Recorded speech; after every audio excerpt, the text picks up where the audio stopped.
कैसे हो आप सब। रोम गुरुजी में स्वागत है। सबसे पहले सबको होली की हार्दिक शुभकामनाएं। I wish everyone a happy Holi and मैं रिक्वेस्ट करूंगा कि अपने घर पे रहिए, प्लीज बाहर मत जाइए। कोरोना का टाइम चल रहा है, बी कॉशियस। ओके, तो आज हम जिस टॉपिक पे बात करने वाले हैं वो काफी इंडियंस के लिए एक इंटरेस्टिंग चीज बन चुका है, वो है iQOO Neo 5।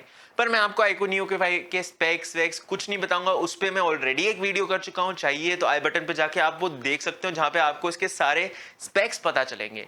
आज हम एक इन डेप्थ डिस्कशन करने वाले हैं, जैसे हमने iQOO 7 के लिए किया। अगर वो नहीं देखा है तो वापस आई बटन पे जाइए, आपको सब दिख जाएगा। ठीक है, तो शुरू करते हैं गाइस, लेट्स गो। तो iQOO Neo 5 एक iQOO 7 का लाइट वर्जन आप समझ सकते हो। ठीक है, और ये जो लाइट वर्जन है ये गेम चेंजर क्यों होने वाला है। आप बोलोगे यार मैंने वन प्लस को इतना क्रिटिसाइज किया पर iQOO भी सेम चीज करने वाला है। नहीं, डिफरेंस आ जाता है प्राइस पे।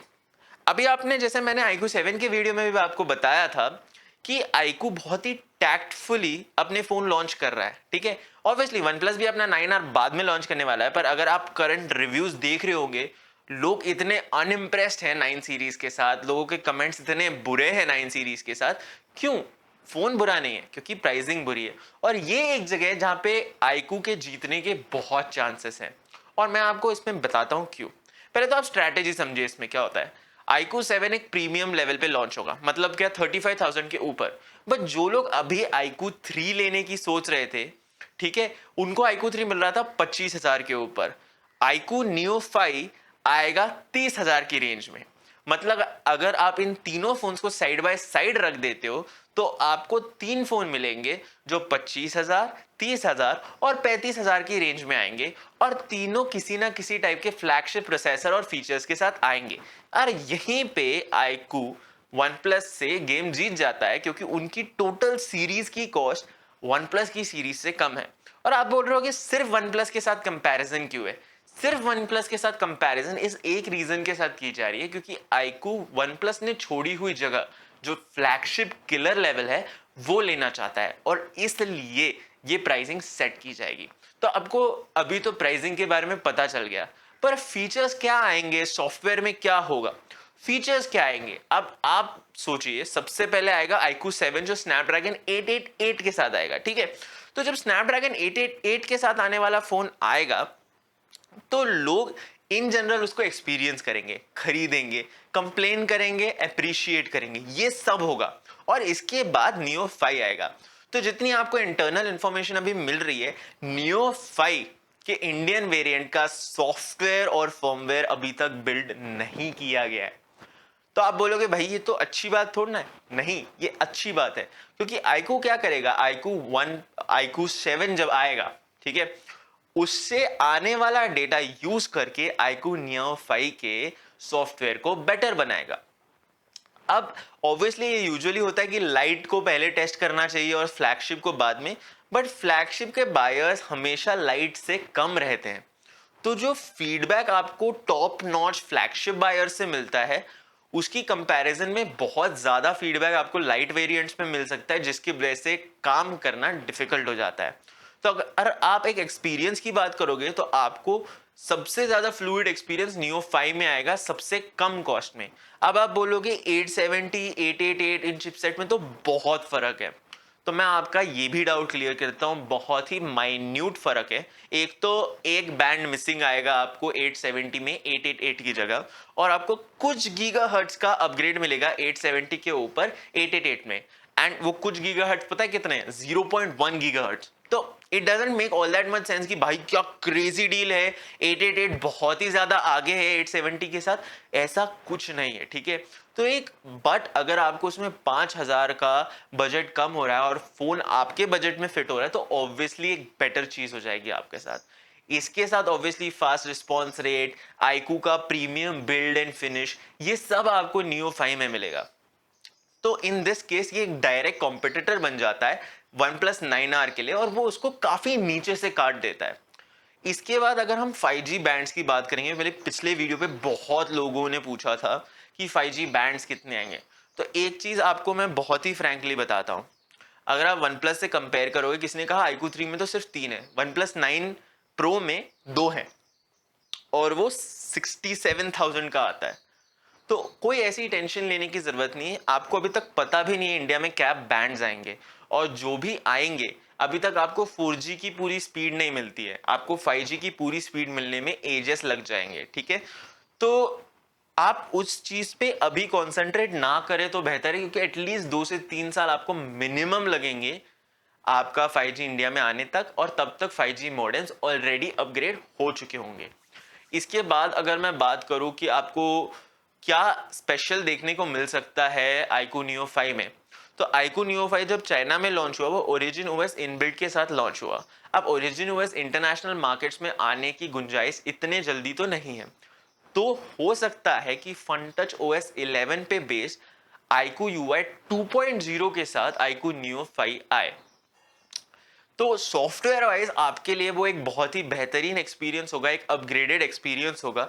और जितना कंपनी डिसाइड कर रही है, वो एक काफ़ी मेजर सॉफ्टवेयर चेंज लाना चाहती है अपने आईकू नए नए फ़ोन्स में, क्योंकि काफ़ी यूजर्स ने पहले ही आईकू 3 के साथ कंप्लेन किया है, और उनको पता है कि एक रीज़न बन चुका है कि लोग उनके फ़ोन नहीं लेते। नहीं तो affordability wise, value for money wise iQOO neo 5 would be a killer, बहुत ही बढ़िया फ़ोन होगा। तो अब हम आते हैं क्या आपको ये फोन लेना चाहिए।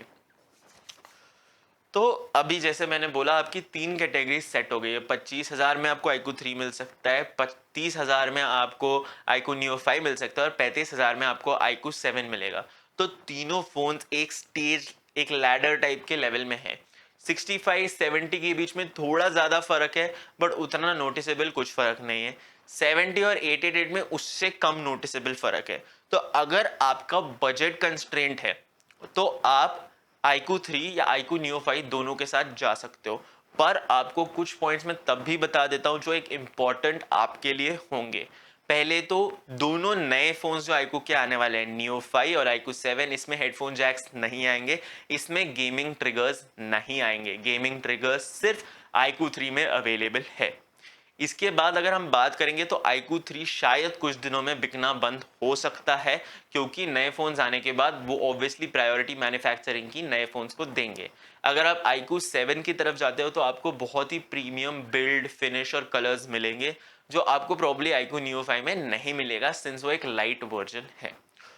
तो ये सब चीज एक बार आप सोच के, अगर आपका बजट सिर्फ 30 तक आता है, 32 तक आता है, तो आप iQOO Neo 5 की तरफ देख सकते हो। पर अगर आपके पास एक्चुअल में बजट है 35 टू 40,000 का, तो आप सीधे सीधे iQOO 7 के साथ जाओ, क्योंकि उसका ऑब्वियसली एक फ्लैगशिप को बेटर ट्रीटमेंट दी जाती है एक लाइट वेरिएंट से, ठीक है।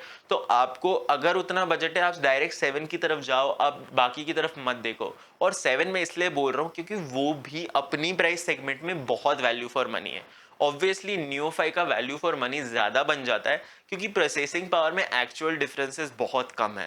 तो एंड रिजल्ट क्या आ जाता है आपके बजट पे, तो बजट के हिसाब से Neo 5 या iQOO 3 आपके बजट के डिपेंडिंग आपको बहुत ही बढ़िया परफॉर्मेंस दे सकता है। और ऑब्वियसली मैंने जैसे बोला, यूआई अपग्रेड्स, प्रॉब्लम सॉल्विंग, ये सब iQOO धीरे धीरे करने वाला है, iQOO UI 2.0 भी लाने वाला है। तो ऑब्वियसली इन चीज़ों को याद रख के, देख के आपको वेट करना चाहिए। अगर आपको अभी फ़ोन लेने की जल्दी नहीं है, तो मैं बोलूँगा Neo 5 के लिए वेट कीजिए, वो एक गेम चेंजर फ़ोन होगा, और इसके साथ शायद iQOO अपना नया UI इंट्रोड्यूस कर सकता है। तो ये था in depth information iQOO Neo 5 के बारे में। अगर पसंद आया हो तो प्लीज़ लाइक शेयर सब्सक्राइब कर दो। चैनल को सपोर्ट करना हो तो नीचे एक buy me a coffee link है, वहाँ पे भी जाके आप चैनल को सपोर्ट कर सकते हैं। अब चलते हैं इंग्लिश की तरफ, let's go. Hi guys, how are we doing today? We are going to talk about iQOO Neo 5. So a lot of Indians are waiting for iQOO Neo 5 because it is going to be the new budget flagship king. Now obviously I have talked about iQOO 7, and I have also told about the specs of iQOO Neo 5 and iQOO 7. All of those videos can be found in the I button. But we're not here to discuss that. We're going to discuss in depth like we did for iQOO 7. Now the pricing strategy still remains the same, that they want to undercut OnePlus. If you know, OnePlus has also launched a phone with Snapdragon 870, but that is costing 40,000. And iQOO is planning to bring the iQOO Neo 5 to India at a price point of 30 to 32,000, which is an excellent price point, because they'll be countering OnePlus right at the core, and they will be offering much more value for money. Now a lot of you might ask, okay, even if I buy the phone, how will my software experience be? So whatever news that I've got and received is that iQOO has yet not fully completed the firmware for iQOO Neo 5. That means they're still waiting on the feedback that they get with iQOO 7, and that might be a game changer because you might get a fully completed phone with no bugs in the system. Now obviously there might be some bugs, but the company is working really hard, and it is actually known that they're working really hard on their software because they know a lot of people have not been buying their phones because of that.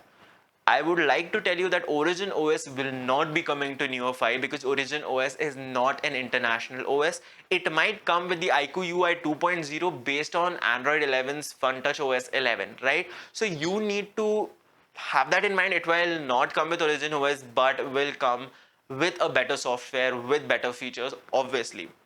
Another thing that you need to note is iQOO will be providing their flagship quality build quality with the Neo 5 in comparison to OnePlus, where their quality becomes inferior based on the price that you're paying. Again, obviously it all comes down to your budget, but these are the things that you really need to notice. Another thing that you do need to notice is the fact that iQOO Neo 5 and iQOO 7 will not be coming with headphone jacks or gaming triggers. So if you are someone who needs that, then probably iQOO Neo 5 or iQOO 7 is not for you. Another thing, if you look at how the price ranges goes, iQOO will have iQOO 3 at 25,000, iQOO Neo 5 at 30,000, and iQOO 7 at 35,000. So for each buyer in each segment, iQOO is going to have a phone. So their plan is to conquer the market using this pricing strategy. Now, should you buy the phone? Now that is totally dependable on your budget, on whether you have a budget constraint where you can only afford 25,000, then probably go for iQOO 3. Because honestly speaking, there's not a lot of difference between these three processors, the 865, the 870, and the 888. In the case of 888 and 870, the speed difference is only 0.1 gigahertz, and the band, only one band is missing in the Snapdragon 870. Now for all those people who thought iQOO 3 has very less band, by the way, OnePlus 9 Pro, which is a 67,000 rupees phone, has only two bands. So your iQOO 3 is still offering more bands, right? So, and the reason why I'm comparing these phones with OnePlus phones is because iQOO is trying to take the place that OnePlus has kept empty. So if you take all of this into consideration, if your budget is from 25 to 30,000, if you can stretch it a little, go for iQOO Neo 5. It will be newer, better software support and better features. If obviously your budget can go upwards, then go for iQOO 7 because it provides a great value for money in its price segment and offers you premium colors, premium build, finish, and a super fast processing system. Now, when you take all of this into consideration, all the three iQOO phones are really good to buy at the moment, since iQOO is actually going to make their software better to get these new phones to succeed. iQOO 3 also will be receiving the updates. So take all of this into consideration, think about it. If you don't really need a phone right now and you only have a budget till 30 or 32,000, wait a minute, wait for some time, go check out when iQOO Neo 5 releases, and if you like that, go for iQOO Neo 5 rather than going for an outdated hardware. So that's all for this video, guys. If you did like the video, please like, share and subscribe. It really helps support the channel. And if you want to support the channel monetarily, obviously there's a link down below with Buy Me a Coffee where you can support the channel too. Thanks guys, thank you for watching. Happy Holi. I'll see you in the next one. Rom Gurji signing off.